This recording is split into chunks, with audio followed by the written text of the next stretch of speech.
In this video, I'm going to share my experience of buying a 3D printer and setting it up. This is not going to be a tutorial. The goal of the video is to reduce the gap between your hesitation and action. It worked for me, so I'm quite excited about it. I'm Josh and welcome to my channel, Video Epo.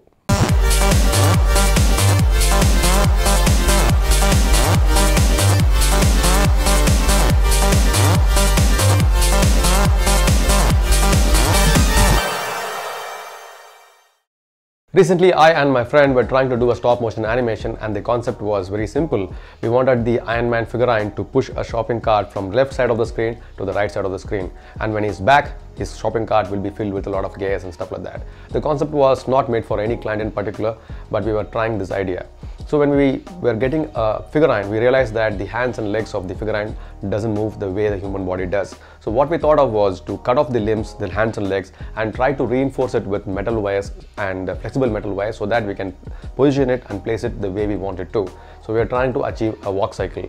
After struggling for 4 hours, we realized that the project was not that great, so I tried to salvage it somehow by making something out of it, and I made an Instagram story and I posted it. But then I had this crazy thought as to why not invest in a 3D printer. It was just a wild thought, so I did a little bit of research and I thought of buying a beginner level 3D printer.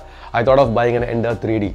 Now this is a printer that was fitting in my budget. It is available on Amazon, but I was trying to look for a dealer somewhere near my house and I could find one about 10 kilometers away, and I could go and fetch the 3D printer all by myself. Plus they offer tech support, and it was quite needed because I was getting into something that I did not know. As for the unboxing, I'm not really good at it, but even if I was, there is no point because I don't know what is there inside the package. The good thing is there was an instruction manual and a catalog in the package which was used to cross-reference if all of the parts are present, and they were all there. To assemble the 3D printer, I did not follow the instruction manual. Instead, I followed another YouTube tutorial, and this video has got everything you need to assemble your Ender 3D.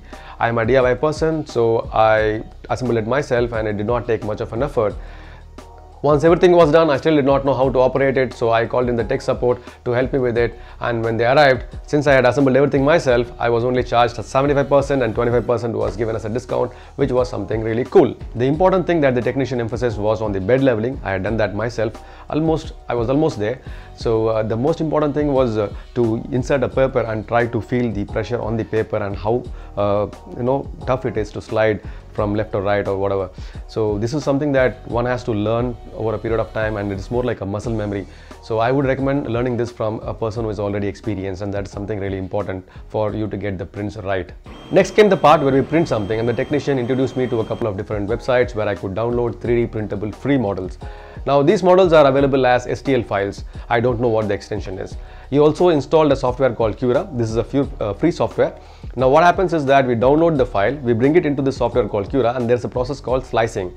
Now slicing is a process where you convert the model into a format that the printer can understand. I think it's called G-code or something. Cura is a software that I'm using for printing right now, and it has got a lot of parameters and settings to get the kind of prints that we want.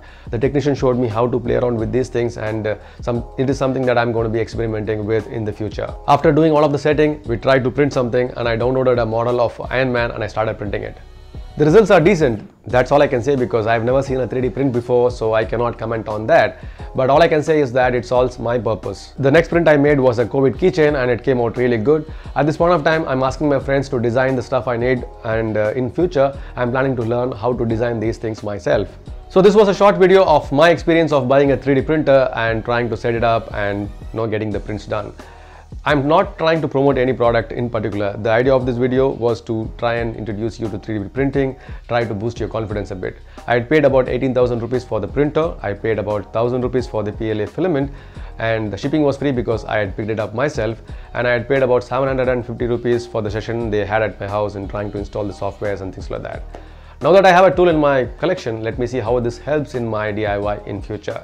Thanks for watching this video. Leave a comment if you have, and if you have any questions, please do ask. I might not know the answer, but let's try and learn things together. I'll see you in my next video. Until then, bye.